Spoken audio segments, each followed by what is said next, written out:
예, 잠시 후에 양 장관님들 자리하실 텐데요. 우선 한 말씀씩 하시고 질문 하나씩 정도만 받고 정리를 하도록 하겠습니다.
네,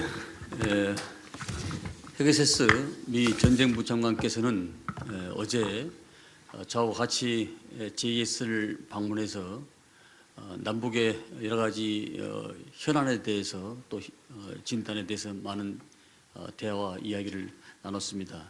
또 특히 오늘 57차 연례안보 회의에서도 한미 동맹의 중요성과 또 미래의 가치에 대해서 심도 있는 논의를 했습니다. 그래서 다음과 같은 몇 가지 사항에 대해서 말씀을 드리고 공동 합의문에 대해서는 아직 조인트 팩트 시티가 양국 간에 지금 진행 중인 관계로 추후에 합의문을 발표하도록 하겠습니다. 네, 안규백 대한민국 국방부 장관입니다. 먼저 대한민국 국방부를 방문해 주시고 헤게세스 장관님과 미측 대표단 여러분께 환영과 따뜻한 인사의 말씀을 드립니다. 헤게세스 장관님께서 취임한 이후에 세계 최강의 미국을 더욱 강력하고 보다 효율적인 군대로 만들기 위한 과감한 개혁 추진 중인 것을 높이 평가합니다. 이러한 계획을 통해서 강화된 억지력이 한반도와 영내 평화 안정에 증대한 기여를 할 것으로 확신합니다. 오늘 저와 헤게세스 장관은 한미 양국 새 정부 출범 이후 처음으로 개최된 57차 한미 안보 연례회에서 다시 한번 굳건한 한미 군사 동맹과 견고한 연합 방위 태세를 확인했습니다. 나아가 상호 신뢰와 협력을 바탕으로 급변하는 안보 환경과 위협에 대응하고 미래지향적이고 호혜적인 동맹 발전을 위한 국방 분야 협력 방안을 도출하기로 많은 토의와 이야기를 나눴습니다. 이후에 상세한 내용은 추후에 합의문이 나오는 대로 발표하도록 하겠습니다. 통역 잠깐만. The U.S. Secretary of War, Pete Hegseth, and I together visited GSA yesterday. We had a discussion on a wide range of topics, including the security issues on the Korean Peninsula. Also, during our 57th ROC-US Security Consultative Meeting, this meeting served as a great opportunity for us to have an in-depth discussion on the importance of the ROC-US alliance and also the future direction of our shared efforts. In regards to the joint communique, as our joint fact sheet between our two countries has not been finalized yet, the joint communique will be issued after the final issuance of the joint fact sheet. Now I'd like to move on to our opening remarks. So this is the Minister of National Defense of Republic of Korea, Ahn Gyu-back. First, I'd like to extend my warm welcome and sincere appreciation to Secretary of War Pete Hegseth and the members of the United States delegation for visiting the Ministry of National Defense of the Republic of Korea. I highly commend Secretary Hegseth for the bold reforms he has pursued since assuming office to make the United States Armed Forces, already the strongest in the world, even more powerful and efficient. I'm confident that the stronger deterrence brought by these reforms will make a significant contribution to peace and stability on the Korean Peninsula and across the region. Today, Secretary Hegseth and I reaffirm the robust ROC-US military alliance and the steadfast combined defense posture during the 57th ROC-US Security Consultative Meeting, the first convened since the inauguration of our new administrations. Furthermore, based on mutual trust and cooperation, we discussed ways to respond to the rapidly changing security environment and emerging threats, and also identified avenues for defense cooperation that will advance our alliance in a future-oriented and mutually beneficial manner. I will be able to provide more detailed information about our meeting after we release our joint communique. Well, good afternoon to everybody, especially our friends in Korea. Minister Ahn, thank you for hosting the 57th Security Consultative Meeting and for hosting our trip to the JSA. It was my first time in Seoul as Secretary of War, and it's an honor to be here at a critical moment in the history of the U.S.-ROC alliance. 안녕하십니까. 안 장관님 그리고 한국에 계신 모든 친구 여러분들 만나서 뵈서 반갑습니다. 57차 안보협의회를 주최해 주신 데 대해 감사를 드립니다. 미국 전쟁부 장관으로서 서울에 처음으로 방문한 것이고 한미동맹에 있어서 역사적으로 중요한 순간에 이 자리에 있게 돼서 큰 영광으로 생각합니다. Of course, we face, as we both acknowledge, a dangerous security environment, but our alliance is stronger than ever before, 72 years strong. And during the Security Consultative Meeting, Minister Ahn and I agreed to remain clear-eyed about the threats that we face. And that's why we have to continue, as we do every single day, as we saw at the DMZ with Korean and U.S. troops stand shoulder to shoulder working together. We need to increase our defense cooperation by taking a common-sense approach that is grounded in realism, building on the strong leadership of our presidents, President Trump and President Lee. And President Trump wants allies to be strong. And the Republic of Korea is a model ally.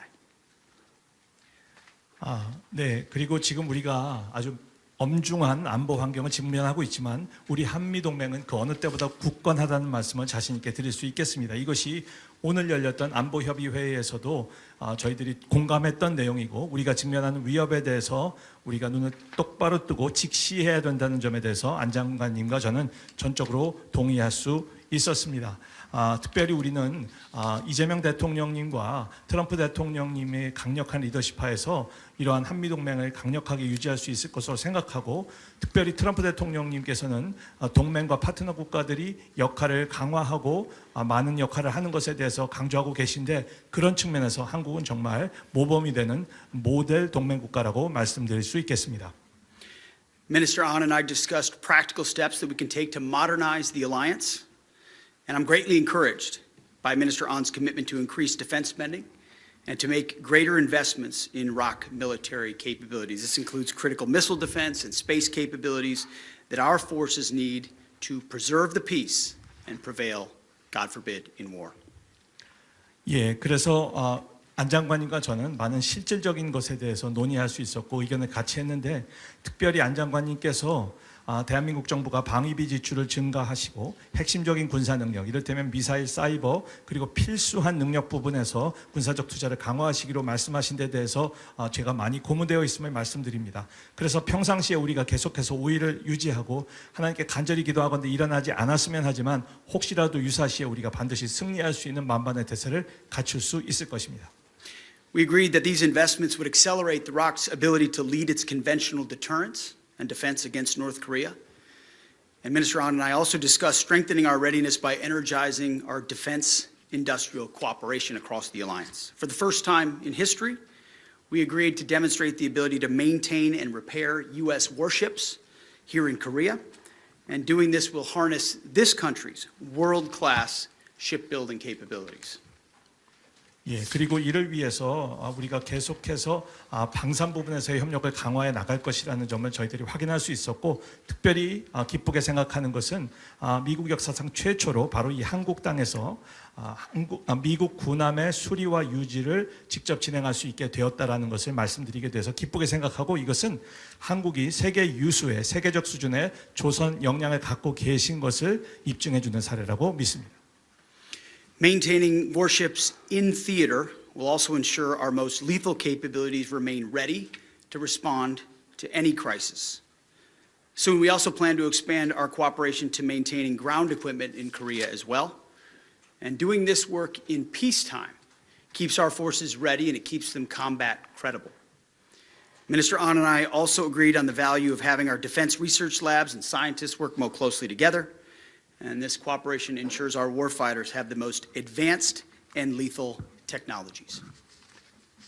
예, 그리고 군함과 관련돼서 전구 차원에서 모든 준비를 마칠 뿐만 아니라 살상력을 충분히 제고하고 모든 위기에 대처할 수 있는 준비를 갖추는 것을 저희들이 진행하기로 합의한 바 있습니다. 그리고 앞으로는 이런 것을 조선업에서 머무는 것이 아니라 지상 장비 부분에까지 곧 확대하는 것을 저희들이 함께 공감하였습니다. 이렇게 평상시에 저희들이 준비 태세를 만반에 갖춰서 하게 되면은 유사시에 그리고 전시에 신뢰할 만한 억제를 갖고 대처할 수 있게 될 것입니다. 뿐만 아니라 국방연구와 과학기술 분야에서도 협조를 강화하기로 하였습니다. 그래서 모든 전사들이 최신의 그런 준비를 할 수 있도록 저희들이 합의를 보았습니다. Our historic alliance is stronger than ever before and is vital to the Asia-Pacific.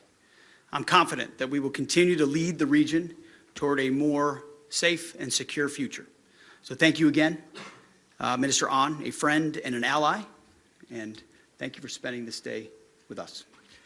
예, 우리의 역사적이고 중요한 한미 동맹은 그 어느 때보다도 강건합니다. 그리고 아태 지역의 안보와 평화에 필수적입니다. 그리고 우리 양국의 동맹은 이 지역을 계속해서 이끌어 나갈 것으로 확신합니다. 안 장관님과 우리 국방 당국자 여러분, 저의 친구이시고 동맹입니다. 그렇게 귀한 회의를 이끌어 주신 데 대해 감사드립니다. 네, 시간 관계상 내외신 한 분씩만 질문을 받도록 하겠습니다. 김 기자님. 네, 감사합니다. 머니투데이 김인환입니다. 헤그세스 장관께 세 가지 질문 드리겠습니다. 첫 번째는 한미 공동 합의문에서 어떤 지금 이견이 있는지 질의 드리고요. 두 번째는 이번 SCM에서 핵 추진 잠수함 관련 논의가 이루어졌을 것으로 보이는데, 미국 전쟁부는 한국의 핵 추진 잠수함이 한반도 및 인도 태평양 영내에서 어떤 역할을 하기를 기대하는지 좀 궁금하고요. 마지막으로 트럼프 대통령이 핵 추진 잠수함 관련 승인했다는 것이 한국에서 잠수함을 건조하면 미국이 핵 연료를 공급할 수 있다는 의미인지, 아니면 미국에서 한국의 핵 추진 잠수함을 만들라는 건지 그 의미를 좀 말씀 부탁드리겠습니다. 세 가지 질문입니다. So report Kim from Money Today. I actually have three questions for you, Secretary Hegseth. First question is, what were the differences in the stances between the two countries in the joint communique? Second question is regarding the nuclear-powered submarine. I assume there had been a conversation about the fuels of nuclear-powered submarine during the Security Consultative Meeting. What does U.S. expect? What role does U.S. expect the submarines in the Korean Peninsula and Indo-Pacific to play? What role do you expect them to play? The third question is about the approval of President Donald Trump on the provision of fuels for nuclear-powered submarines. So I want to ask what exactly those approvals were made on. So are the approvals made so that the ships could be built in Korea but can get the fuels from the United States? Or are the Korean shipbuilders expected to build their ships in the U.S. territory? Well, I would just start by saying it was not about differences. There are no differences. I think what you see is a historic deal that President Trump is the deal maker in chief. He opens up possibilities that other presidents do not. And so I think his historic meeting with President Lee created new opportunities that led to sort of an expansion of what that deal looks like, which includes our communique. And so we feel very confident about what we've included, and as soon as that deal sheet comes out, the communique is coming out as well. So there's no daylight in differences. There's simply a bigger deal, which takes a little bit more time, and we anticipate will be solidified. The next one is on nuclear-powered submarines. We're going to work closely with the Department of State and the Department of Energy to fulfill President Trump's commitment in a deliberate manner. And I think it's a reflection of something I said, that the President wants allies to be strong. He wants our allies to have the best capabilities. And because Korea has been a model ally, he's open to opportunities like that that ensure they have the best capabilities in their own defense and alongside us as allies. And then as far as the details of approval, that's a little bit outside my lane, so I'm happy to not have to necessarily deal with every aspect of how that gets negotiated. But good faith talks, good faith discussions. The thing is Korea has an incredible shipbuilding industry, which we look forward to partnering with a lot more, whether it's surface warfare or submarines. So there's going to be a great deal to be made, and I think it'll be mutually beneficial to both countries. 네, 그 첫 번째 질문에서 말씀을 드리면 양국 국방 수뇌부 간에 차이는 없다라는 것이 확인되었고 그것을 다시 한번 확인을 드리곤 합니다. 배경을 말씀드리자면 실제 한미 정상들이 만나셨을 때 이미 역사적인 딜이 합의가 된 바가 있습니다. 그래서 오죽하면 트럼프 대통령님은 역대 미국의 어떤 다른 대통령도 하지 못한 차원에서 딜을 만들어낸다 해서 Deal Maker in Chief라는 별명까지 있으신 분입니다. 그러다 보니까 두 분 정상이 만나셨을 때 예상치 못했던 범위까지 굉장히 많은 기회가 풀어지게 되었던 것이고요. 그리고 그런 내용이 공동선언문에 충실하게 반영되게 될 것입니다. 그래서 일단 앞서서 안 장관님께서 말씀하신 것처럼 조인트 팩트 시트가 조속한 시일 내에 마무리가 되면 이를 토대로 해서 저희들이 합의한 내용이 공동선언문으로 곧 발표될 것으로 그렇게 기대를 하시면 되겠습니다. 차이가 있는 것이 아니라 그만큼 딜로 합의된 내용이 크다 보니까 최종 조율에 그 시간이 걸린다는 점을 이해해 주시면 좋겠습니다. 두 번째, 핵추진 잠수함과 관련돼서 말씀을 드리겠습니다. 이것을 트럼프 대통령님께서 승인하셨다는 부분에 대해서 다시 한번 확인을 드리고, 그렇기 때문에 저희들은 당연히 군 당국으로서 의도적으로 최선을 다해서 이를 적극적으로 지원할 것입니다. 물론 이 핵추진 잠수함과 관련돼서 다른 유관기관들이 있습니다. 이것은 바로 국무부, 에너지부가 있는데 계속해서 긴밀하게 협조하게 될 것입니다. 잘 아시는 것처럼 트럼프 대통령님께서는 우리 미국의 동맹들이 강하고 또 능력이 더 제고되기를 원하십니다. 그리고 그런 차원에서 바로 대한민국이 모델과도 같은 국가인 것입니다. 그러다 보니 대한민국이 더 큰 강력한 능력, 최고의 능력을 갖는 것에 대해서 트럼프 대통령님께서 마음을 열고 승인하신 것이고, 이것이 한국의 자체 방어 능력뿐만 아니라 우리 한미 동맹에도 도움이 된다라는 확신을 가지고 계신 것입니다. 저는 이것이 구체적으로 이것이 어떤 승인 과정을 거치느냐라는 질문에 대해서 지금 제가 여기서 자세한 말씀을 드리는 것은 적절하다고 보지는 않지만, 앞으로 양국 간의 선의를 가지고 계속적인 토론을 통해서 우리가 좀 더 긍정적인 결과를 이끌어낼 것으로 확신을 합니다.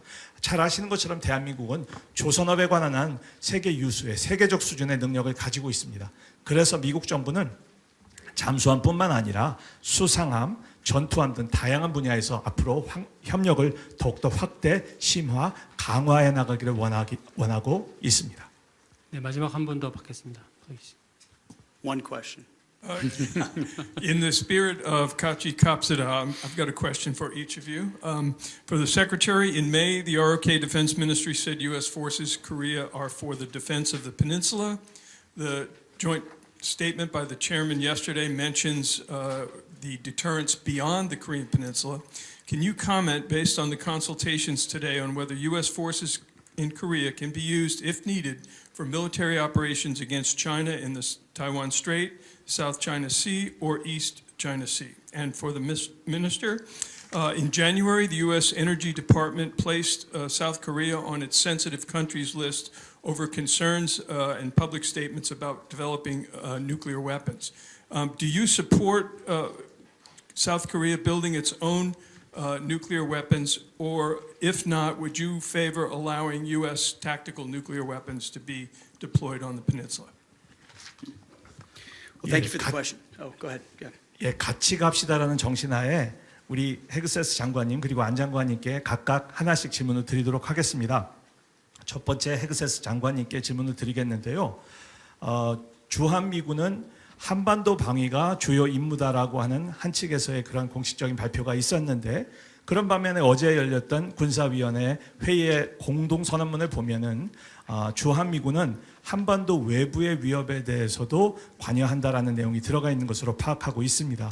그렇다면 제가 우리 헤그세스 장관님께 드리고자 하는 질문은, 유사시 필요하다면 주한미군이 중국이 대만 해협에서 타이완을 침공하거나 아니면 동중국해, 남중국해에서 침범 또는 유사 공격 행위를 할 때 이것에 대해서도 대처하는데 사용되는 것을 인정하고 그렇게 허가하시는 것인지 헤그세스 장관님께 여쭙고요.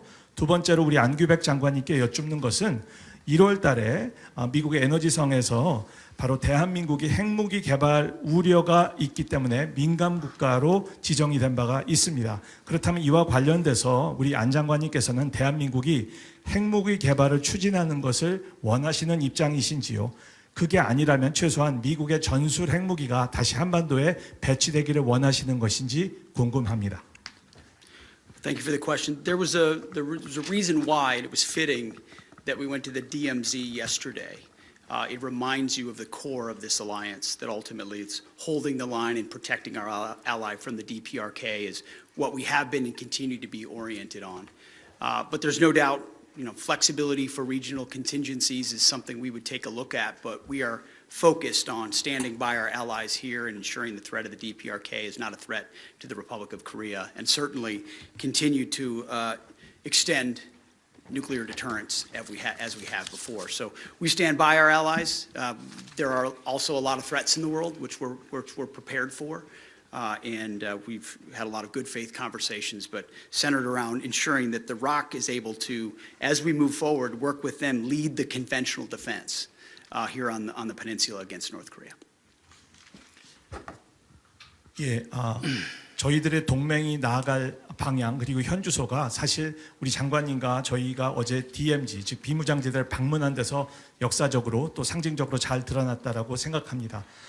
그만큼 우리 동맹을 통해서 한반도에서 안정을 지켜서 대한민국을 지키고자 하는 그 의지가 우리에게 분명히 있다라는 점을 말씀을 드립니다. 하지만 이와 동시에 우리가 영내에 다른 어떤 비상사태에 대처할 수 있는 유연성 제고가 필요한 상황이죠. 그럼에도 결과적으로는 우리가 북한의 위협이라고 하는 것에서 대처하기 위해서 어깨를 계속해 나란히 해서 그것이 대한민국의 위해가 되지 않도록 노력할 것이고, 계속해서 확장 핵 억제를 우리 동맹인 대한민국에 변함없이 제공하게 될 것입니다. 이렇게 저희들이 동맹 차원에서 노력하는 동안에 또 변치 않고 우리가 직시하게 되는 현실이 세계 도처에서 여러 가지 위협이 이렇게 발생하고 있다라는 상황이고, 이것에 대해서 우리 한미 양국 간에는 선의에 따른 솔직한 대화를 통해서 효과적으로 대처를 하게 될 것입니다. 그래서 결론적으로는 대북 재래식 방어에서는 대한민국이 주도적인 역할을 하게 될 것입니다. 네, 한반도 비핵화는 흔들림 없는 약속입니다.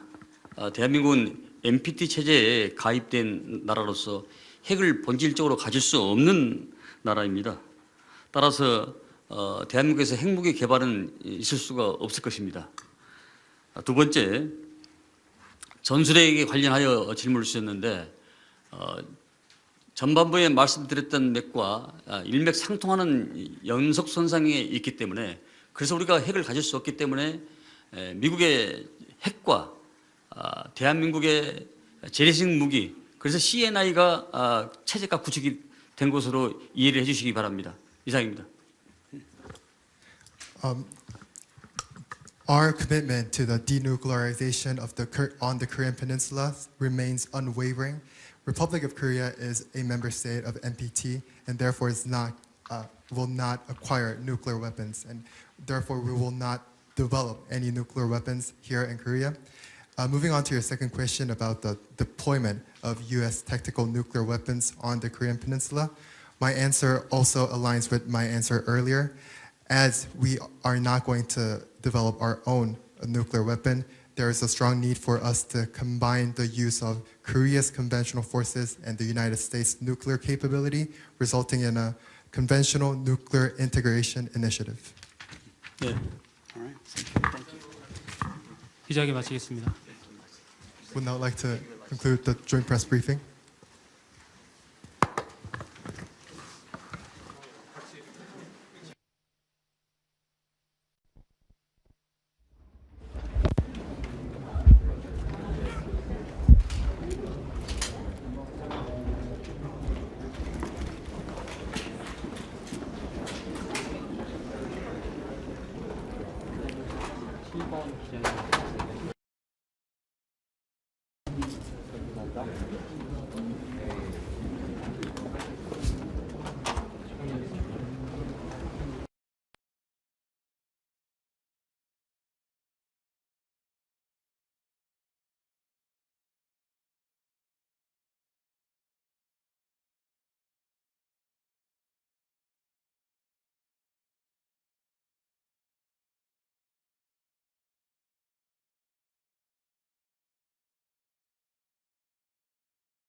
The world will understand where America is. I've had a chance to meet a lot of them over the course of the last.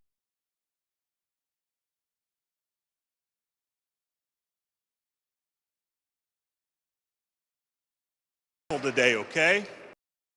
So I first want to tell everybody here.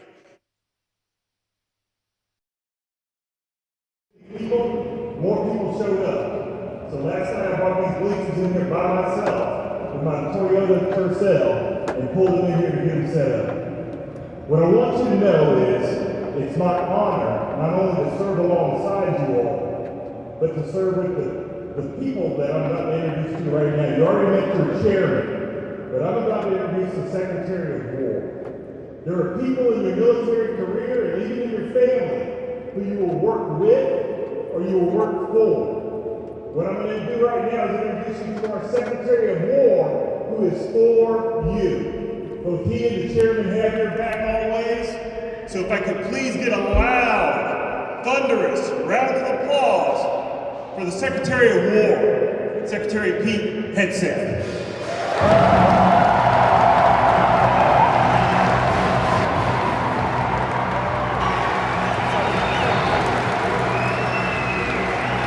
Can I grab that? Can I grab that and do that? Yeah, we'll do that. Oh, okay. What's going on?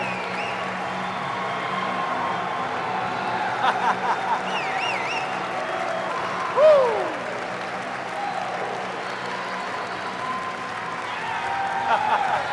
How we doing?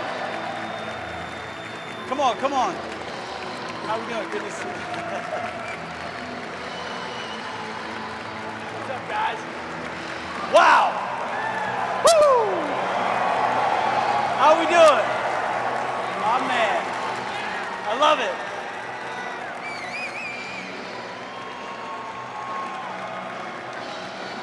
Thank you. Thank you. Huh.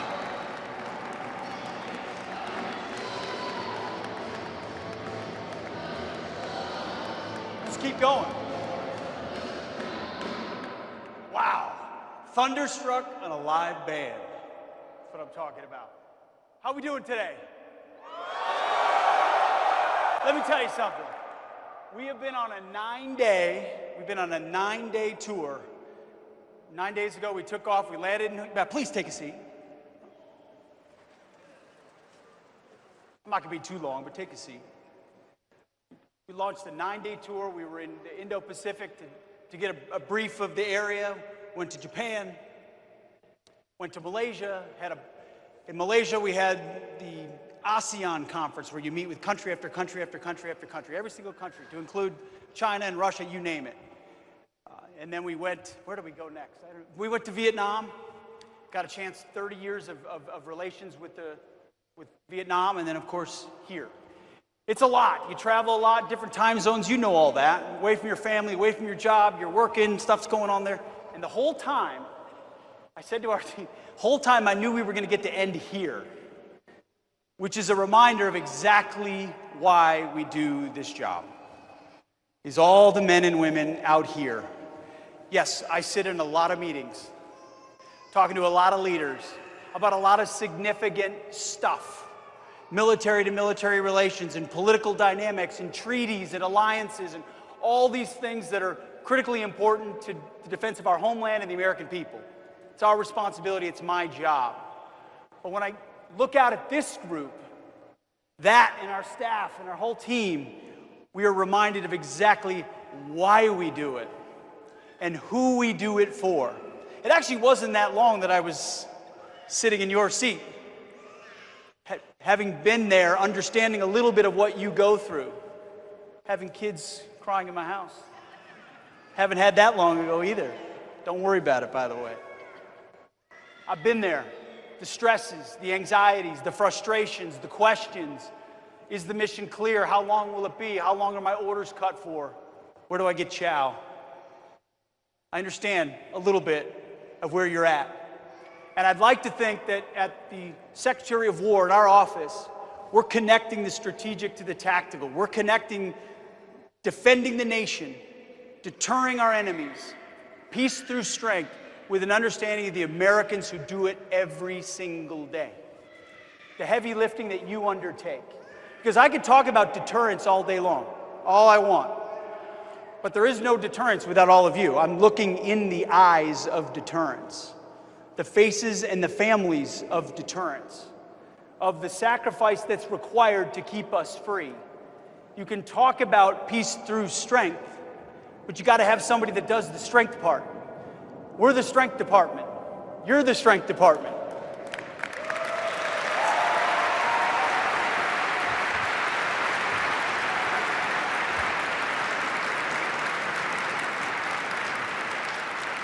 And there's sort of three pillars to how President Trump frames it. He talks about peace through strength.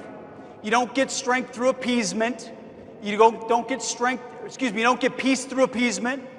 You don't get peace through weakness. You get peace through strength, through being strong, having capabilities, hard power, and the ability to deliver it alongside your allies. He also talks always about America first. Now, America first does not mean America alone. We've got our great ROC partners here that you work with every single day, and I've had a chance to meet a lot of them over the course of the last day. America first does not mean America alone, but it does mean putting the American people, American citizens, and America's sovereignty first. We know what we're defending, not academic and vague ideas of interests.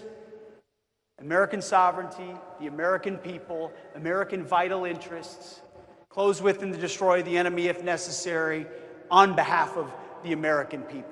America first is something I get a chance to watch President Trump do every single day in the Oval Office or in meetings with foreign leaders. Sometimes you step back and you go, why did he take that approach? And then he said, well, if you filter it through the lens of America first, that's exactly what you would do. That's how you would handle the situation. So it's peace through strength, America first, and the third one is just common sense. You could benefit from a lot of common sense. We don't do the political correct nonsense. And that's what we've tried to insert into the pillars of what the War Department is about. I gave a little speech a couple of weeks ago to senior generals and admirals and senior enlisted.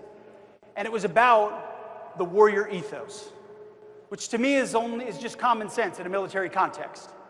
It's an understanding that we should be good at the basics and not be distracted by things that aren't a focus of warfighting. Get back to readiness, get back to accountability, training, warfighting, lethality, the basics, discipline, and not try to do other things with our formations. And that's why I've always said, and it's not a political statement, it's a military statement. The dumbest phrase in military history is that our diversity is our strength. Because I look out in this audience and I see a lot of different Americans from a lot of different backgrounds. Rich, poor, country, city, black, white, male, female, groups from all different backgrounds. But what makes us strong is not our differences, it's our unity of purpose. It's our shared mission. It's our oath to the Constitution. It's the fact that we will fight for each other, for the man and the woman and the right on our left, in ways the American people oftentimes can't quite understand. It's hard for civilians to sometimes understand that ethos, that understanding that I will give everything up to and including my life for this mission and for the men and women I serve with. And it's not about the differences of our background, it's about red, white, and blue. It's about who we are. And President Trump puts it simply. He said, we're back to a meritocracy. We're colorblind and gender neutral and merit-based. We want the absolute best in any way, in every profession, across the board, regardless of your background. To me, that's the establishment of the warrior ethos. That gives NCOs and leaders the ability to say, here's the standard, let's go meet it. Nothing else is in the way. And when you do that, you create inside your formations the fighting spirit necessary to do really difficult things. Really difficult things that most people can't connect to and don't understand. In the dead of night, the fog of war, on the Korean Peninsula, on the DMZ, which we had a chance to see, split-second decisions that most people in air-conditioned offices can't relate to. You've got to have that fighting spirit and that understanding of discipline in order to be comfortable and confident inside those moments with your formations. That's our job to give you, is that kind of confidence by restoring the warrior ethos. Second thing we're doing is we're rebuilding the military. We've spent historic amounts of American taxpayer dollars on beautiful equipment and hopefully on making your lives better as well. It's not just about the systems. Yes, we're the most powerful, the most lethal, the most prepared military in the world, but it's also about ensuring the quality of life, the pay, the basics, the barracks, you name it. We're trying to address it so that when Americans raise their right hand to serve, they have the very best. Not only are you not in a fair fight ever because you've got the best equipment, but you're the most prepared and most taken care of as well. That's one of our promises and our commitments to you at our office, is that we care about delivering that. So when you look at budgets and spreadsheets and everything, yes, it's about the best fighters and the best bombers and stealth and hypersonics and aircraft carriers and submarines. You name it, we're investing in it because the next generation is going to have the best. It's also about setting you up for success because you are our most effective weapon. So it's restoring the warrior ethos, rebuilding our military, and then reestablishing deterrence. You know, for the last couple of years, there have been some big moments on the world stage where America hasn't quite looked so good. Whether it's the debacle in the way we left Afghanistan, or it's what happened on October 7th with Hamas thinking they could take advantage, or the war in Ukraine, which never would have happened under the first administration of President Trump. Our enemies saw weakness, took advantage. And President Trump has given me the mandate to say no more. The world will understand where America stands. Take, for example, the Houthis. It's been a principle for a long time that freedom of navigation is something that the United States of America maintains. Our ships can sail in international waters without being contested. And suddenly that was contested, and we weren't sailing in certain places because of pirates. And President Trump said, no, we're going to make sure freedom of navigation is reestablished. And so for 50 days, the Houthis felt the hell and fury of the United States military, and they eventually cried uncle and said, you know what, go ahead and sail your ships through. That means something. The world pays attention. America's word matters. President Trump says you've got 60 days to Iran to give up your nuclear capabilities, and on day 60, Israel takes action. 11 days later, 7 B-2s fly for 37 hours from Missouri in the United States of America over Iran, drop 14 precision 30,000-pound bombs down shafts the size of half this carpet in the middle of the night without our enemies ever detecting them. In fact, not a single enemy radar or fighter or even the media knew what was going until President Trump put out a truth in the dead of night, saying we've already been in and out and destroyed your nuclear capabilities. That is reestablishing deterrence.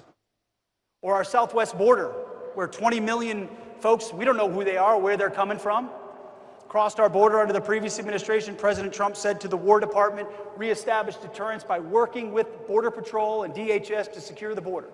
And right now, 0 people are coming across our southwest border. Because you're not, as President Trump says, if you don't have borders, you're not a country. And defending our homeland is incredibly important. Reestablishing deterrence is telling narco-terrorists in the Caribbean or in the Eastern Pacific that you're not allowed to poison the American people with impunity.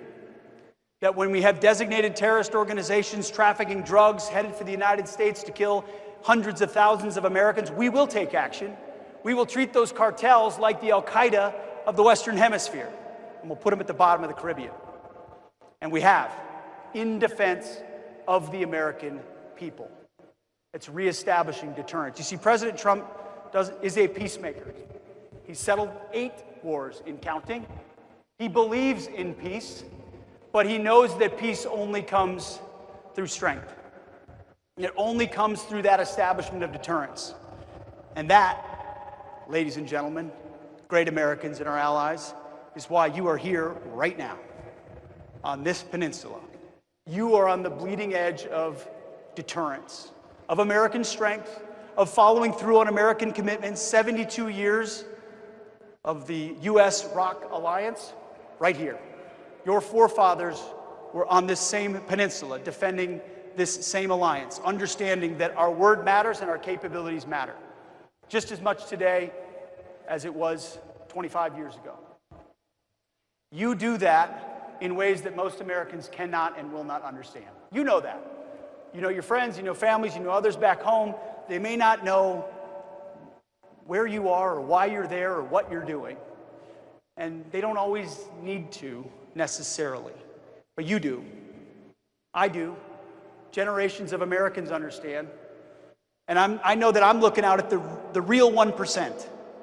The media likes to talk about the elites, the 1%. That's you guys. It's all of you.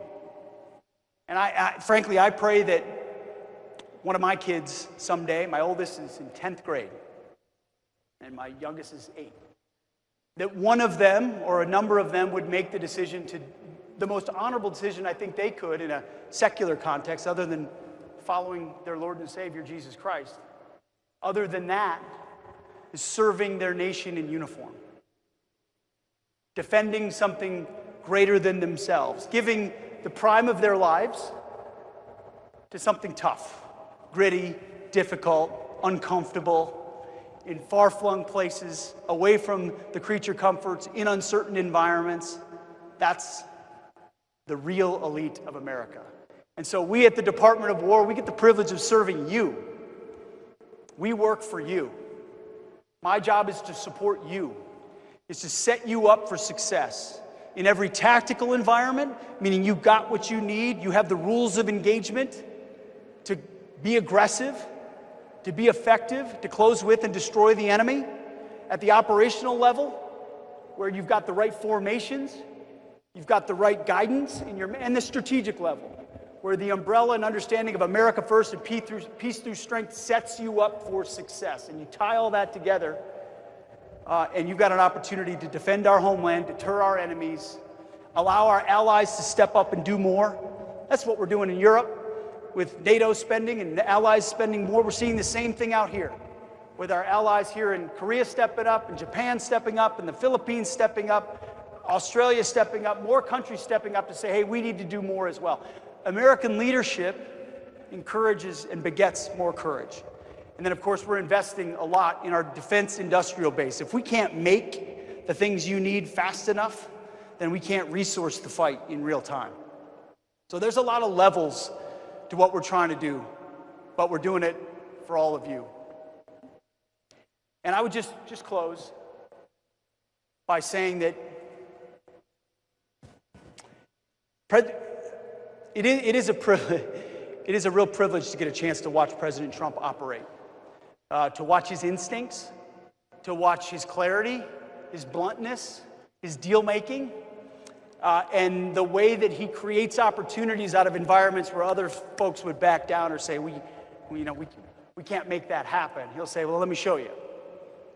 But the one thing he told me two things when I took this job. The first thing he said was, Pete, you're going to have to be tough as shit. Sorry, kids. That has proven to be correct. We try. It's all politics and media nonsense, so it doesn't matter. It doesn't matter. You guys take on the real thing. We'll take on the politics and the media. He also said, I want you to reestablish the warrior ethos, which is what we're doing. But the other thing he tells me is every time we meet with the troops, tell them we have their back.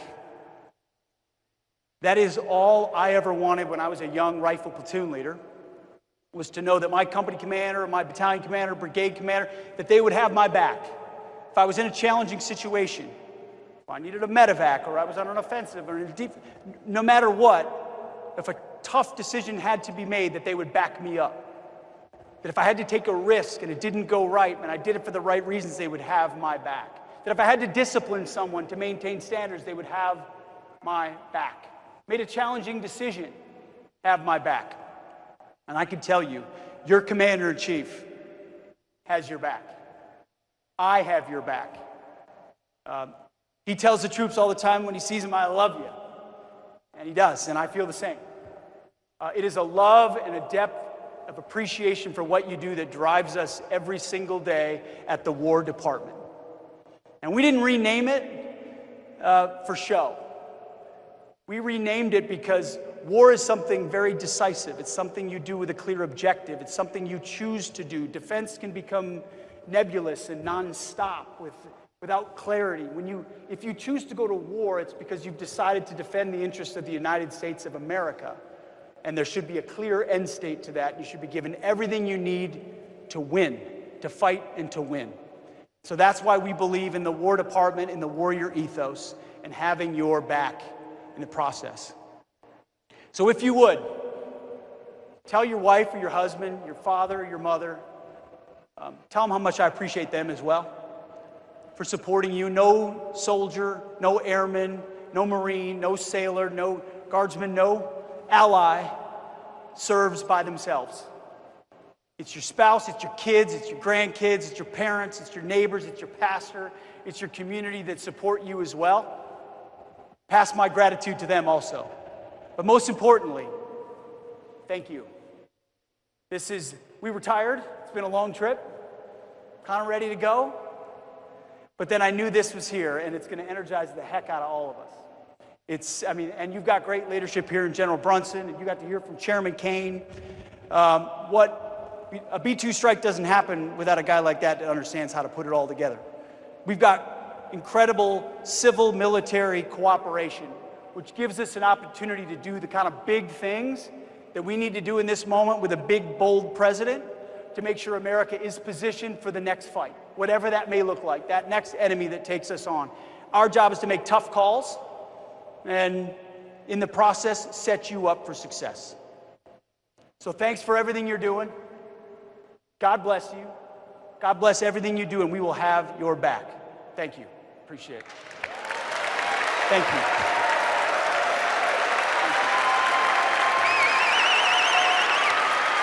Thank you, guys. Thank you.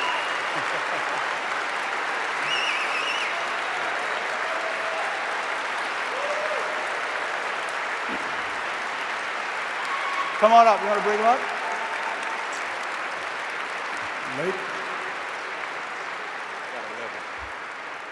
We're going to give out some coins.